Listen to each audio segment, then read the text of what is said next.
today's episode of When a Mother Kills, we're going to discuss the horrific story of Melissa Towne, a mother who allegedly admitted to the brutal killing of her 5-year-old daughter, Nicole Bradshaw.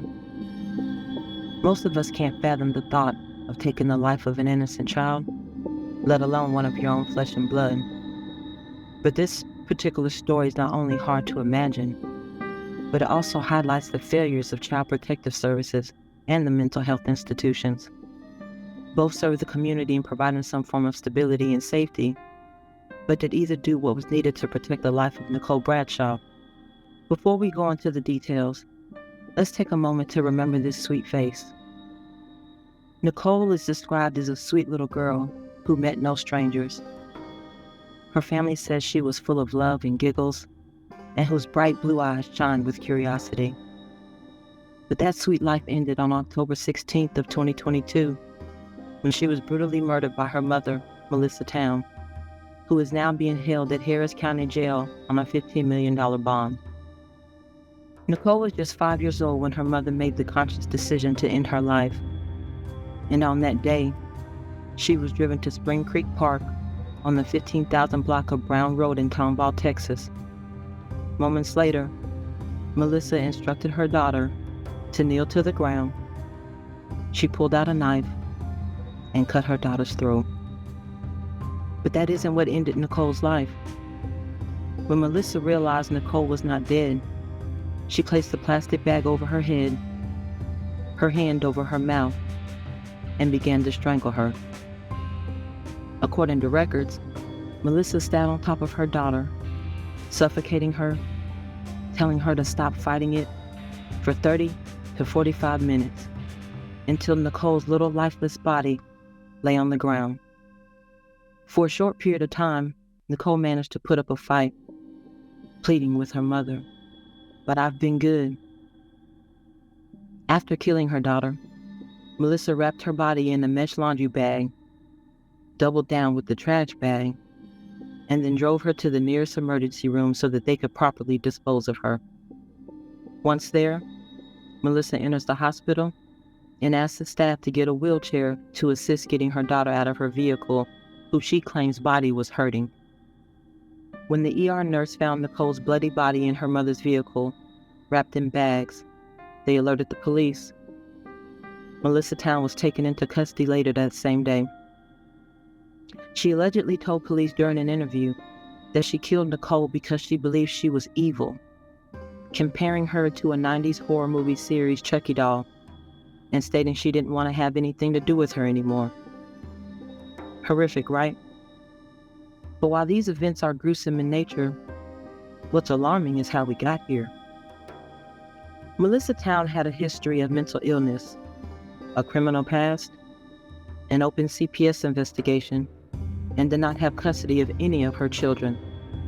Yes, that's right, she had more kids. 4 in total, ranging in ages from 2 to 18, and all living with other family members. It is unclear when she lost custody of 2 of her kids, but Nicole, the only child brutally murdered by Melissa, was the only child of James Bradshaw Jr., who had had legal custody of his daughter since she was a baby.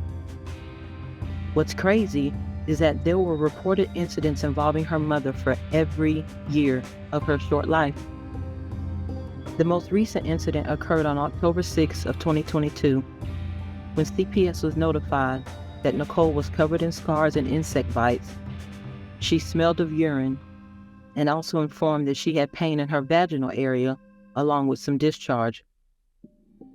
Now, no records have been obtained showing Nicole was sexually abused, or that there was even an investigation into the possibility of sexual abuse.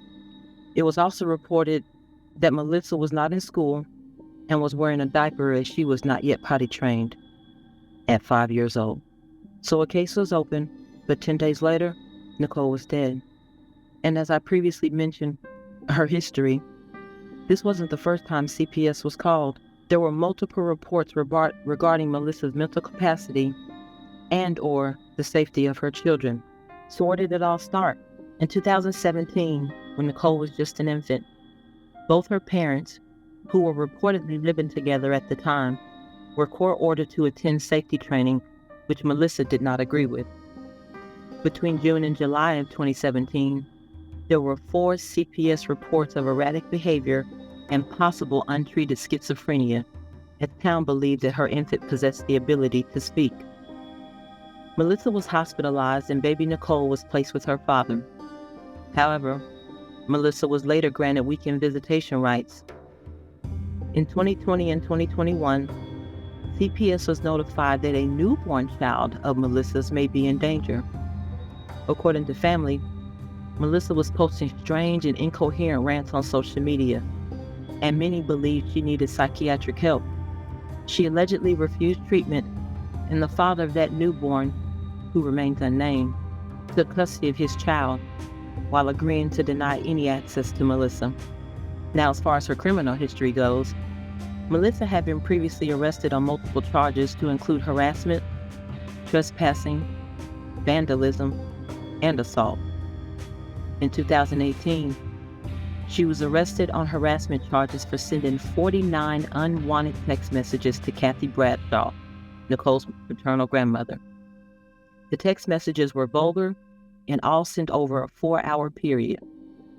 In one text, she demands Kathy give her daughter back, for safety reasons, ironically.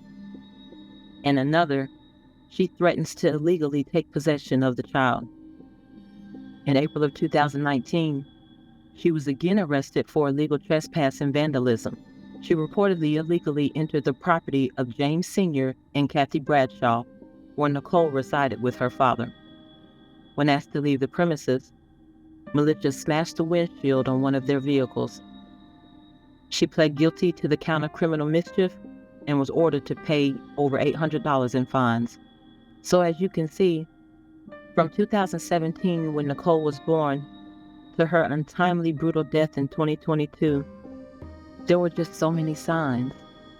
The hospitalizations, the arrests, the violent, erratic behavior, threatening text messages, social media rants, public displays of aggression, etc.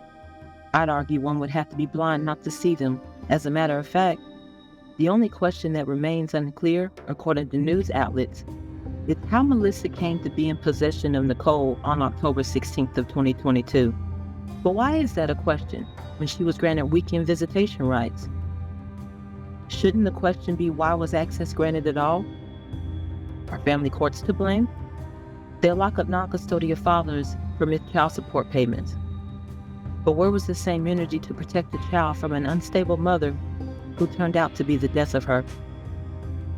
Another good question is, why was Melissa allowed to continuously refuse treatment despite mental health concerns and displayed behavior? Why was involuntary hospitalization not exercised? Why did CPS not remove Nicole from the home on October 6th when the last case was open? After all, they documented that Melissa resided there even though she did not have custody. There are so many unanswered questions regarding the death of 5-year-old Nicole Bradshaw. But 2 things are for certain. 1, in Texas, a capital murder charge means life in prison without the possibility of parole or the death sentence. But there is speculation she won't be found competent to stand trial. And 2, in the best interest of the child, if Melissa had never been competent enough to be granted any access to Nicole at all, she'd still be alive today.